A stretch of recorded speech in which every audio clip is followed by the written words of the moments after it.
நீ அவனுங்களுக்கு தானே வேலை பார்க்குற, எனக்காக ஒரு உதவி செய். நான் ஒன்றும் அவங்களுக்கானலாம் உனக்கு இல்லை, எனக்கு தோணுச்சு நான் போட்டேன். இது வேலைக்காகாது. எட்வின், ஆல்ஃபோன், ராய் எல்லாரும் தேடுங்க. அவ கிடைக்கிற வரைக்கும் அவனை தேடிக்கிட்டே இருங்க. எந்த இடத்துலையும் விடாதீங்க. உலகத்தோட மூல முடுக்கல அவனை தேடுங்க. அவன் கிடைச்சா அடுத்த நொடியை அவனை கொன்னுடுங்க. நீங்கள் இங்கே தேடுங்க, எங்கே தேடணும் எனக்கு தெரியும், நான் போய் கண்டுபிடிச்சிடுறேன். யாருன்னு கேட்டேன். நீங்க மேஜர் சாவுக. தப்பிச்சிட்டியா? இந்தா இதெல்லாம் என்கிட்ட செல்லாது, உனக்கு தெரியாதா? அதான் அவங்களும் அங்கே தான் இருக்காங்க.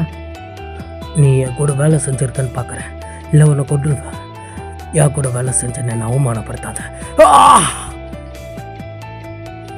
இந்த மாதிரி பிளக்கா வேலையெல்லாம் நீ எப்பதான் நிறுத்த போற?